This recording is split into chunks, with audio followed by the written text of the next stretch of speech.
Back. IPL തുടങ്ങാൻ ഇനി 3 ദിവസം കൂടിയാണ് ബാക്കി നിൽക്കുന്നത്. നമ്മുടെ ഓപ്പണിംഗ് മാച്ച് വരുന്നത് ഈ വരുന്ന ശനിയാഴ്ചയാണ്.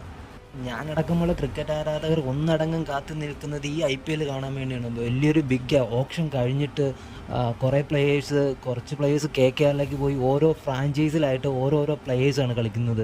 ഇവർക്ക് എങ്ങനെ കളിക്കും, ഇവരുടെ സ്ട്രാറ്റജി എന്താണ്, പുതിയ കോച്ച്, അതുപോലെ തന്നെ നമുക്ക് ഇത്തവണ എല്ലാ ടീമിനും ഒരൊറ്റ ലക്ഷ്യമേ ഉള്ളൂ, നമ്മുടെ IPL 2025 ട്രോഫി.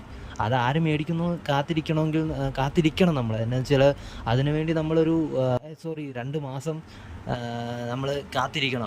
അപ്പോഴത്തേക്കാണ് നമ്മുടെ ട്രോഫി ആരുടെ കയ്യിലേക്കാണ് വരുന്നത് നമുക്കറിയാൻ പറ്റുന്നത്. ഈ മാച്ച് നടക്കുന്നത് കൊൽക്കത്തയുടെ ഹോം ഗ്രൗണ്ടായ ഈഡൻ ഗാർഡനിൽ വെച്ചാണ്. ഇപ്പോൾ ഈഡൻ ഗാർഡനെ കുറിച്ച് പറയുമ്പോഴത്തേക്ക് അത് എല്ലാവർക്കും അറിയാവുന്ന കാര്യമാണ്. സ്പിൻ ബോളേഴ്സിന് ഒരുപാട് ആനുകൂല്യമുള്ളൊരു പിച്ചാണ്. അതുപോലെ തന്നെ ബാറ്റ്സ്മാൻമാരെ അകമറിഞ്ഞ് സഹായിക്കുന്ന ഒരു പിച്ചാണ്. ഈ ഓപ്ഷനിൽ KKR ആയാലും ശരി, RCB ആയാലും ശരി, ഒരുപാട് പ്ലേയേഴ്സിനെ കൊണ്ടുവന്നിട്ടുണ്ട്, കുറച്ച് പേരെ റീറ്റെയിൻ ചെയ്തിട്ടുണ്ട്. ഇതിനെക്കുറിച്ച് RCBയുടെ സ്ക്വാഡ് എന്ന് പറയുമ്പോഴത്തേക്ക് Virat Kohli, Phil Salt, Livingstone, Rajat Patidar, Tim David, Krunal Pandya, Hazlewood, Bhuvneshwar Kumar, Yash Dayal, Jacob Bethell. ഇനി KKRലേക്ക് പോവുകയാണെങ്കിൽ ഡീകോക്ക് ഓപ്പൺ ചെയ്യുന്നു. അതുപോലെ തന്നെ കോക്കിനോടൊപ്പം Sunil Narine, Rahane, Venkatesh Iyer, Russell, Vaibhav Arora, അഷർ Rana, Varun Chakravarthy, Anrich Nortje.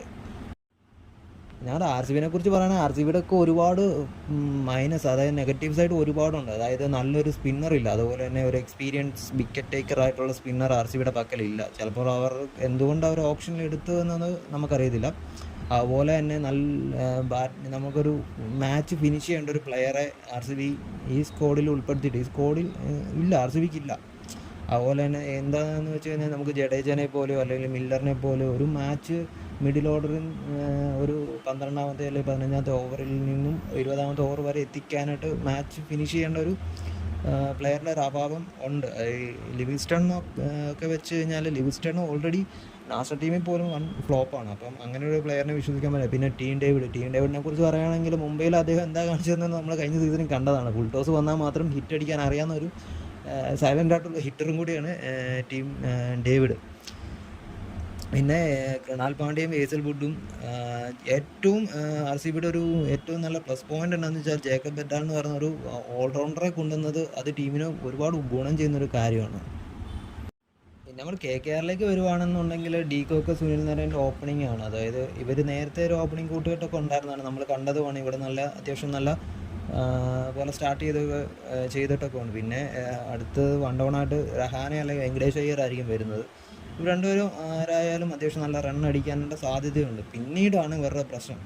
Russell hit ചെയ്യാൻ മാത്രം വരുന്നതാണ്. അത് പലപ്പോഴും റസൽ ഡെക്കിന് പോവുക അല്ലെങ്കിൽ ലോ സ്കോറിന് ഔട്ടാകുകയും ചെയ്ത് കഴിഞ്ഞാൽ പിന്നീടുള്ള KKRൻ്റെ അവസ്ഥ വളരെ ദയനീയമാണ്. KKRന് പണ്ട് തൊട്ടേ ഉള്ള ഒരു വിഷയമാണ് KKRന് മിഡിൽ ഓർഡർ കളി നടക്കത്തില്ല. അതായത് ചിലപ്പോൾ അവർ അത്യാവശ്യം നല്ല സ്കോറിലേക്കൊക്കെ നമ്മൾ ഒരു 180 ഒക്കെ എടുക്കും നമ്മൾ പ്രതീക്ഷിക്കും. പക്ഷേ മിഡിൽ ഓർഡർ കളി നടക്കാത്തതിൻ്റെ ഫലമായിട്ടാണ് അവർ 160 170 പോകുന്നത്. അതൊരു മെയിൻ വിഷയമാണ്. പിന്നെ KKRൻ്റെ ഏറ്റവും വലിയ പ്രശ്നം ഇരിക്കുന്നത് ഇവിടെ ഒന്നുമല്ല, KKRൻ്റെ ബോളിംഗ് ആണ്. KKRൻ്റെ ബോളിംഗ് എന്ന് വെച്ചാൽ ഒട്ടും എക്സ്പീരിയൻസ് അല്ലാത്ത ഇന്ത്യൻ ബോളേഴ്സിനെ ആശ്രയിച്ചുകൊണ്ടാണ് KKR കളിക്കാനായിട്ട് ഇത്തവണ ഇറങ്ങുന്നത്. നോർച്ചയൊക്കെ ഉണ്ടെന്നല്ലാതെ അറിയാമല്ലോ, പക്കാ ചെണ്ടയാണ്. അതായത് ഒരു അടി കിട്ടിക്കഴിഞ്ഞാൽ പിന്നെ പുള്ളിനെ നോക്കണ്ട. പുള്ളിയുടെ ബോളിൻ്റെ സ്പീഡ് പോലെയാണ് നമ്മുടെ ബൗണ്ടറി ലൈനിൻ്റെ അടുത്തേക്ക് ബോൾ പോകുന്നത്.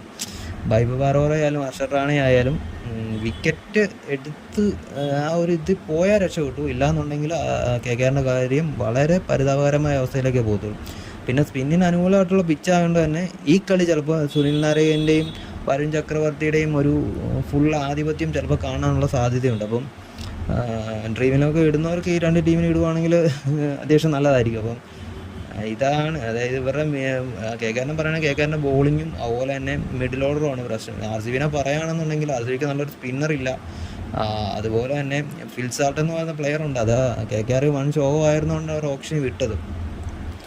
ഇവർ രണ്ടുപേർക്കും ഇപ്പോൾ ഒരുപാട് നെഗറ്റീവ് ഉണ്ട്. ഈ നെഗറ്റീവ് സൈഡ്സ് വെച്ചുകൊണ്ട് ഏറ്റവും നന്നായിട്ട് പെർഫോം ചെയ്യുന്ന ടീം ഏതാണോ ആ ടീം ജയിക്കും. പിന്നെ ഹോം ഗ്രൗണ്ടിൻ്റെ അഡ്വാൻറ്റേജും കുറേ ഇതുവരെ കളിച്ച കളിയുടെ ഒരു എന്നാ പറയുന്നത് ഹെഡ് ടു ഹെഡൊക്കെ വെച്ച് നോക്കുവാണെങ്കിൽ നമ്മുടെ KKR ജയിക്കാൻ തന്നെയാണ് സാധ്യത.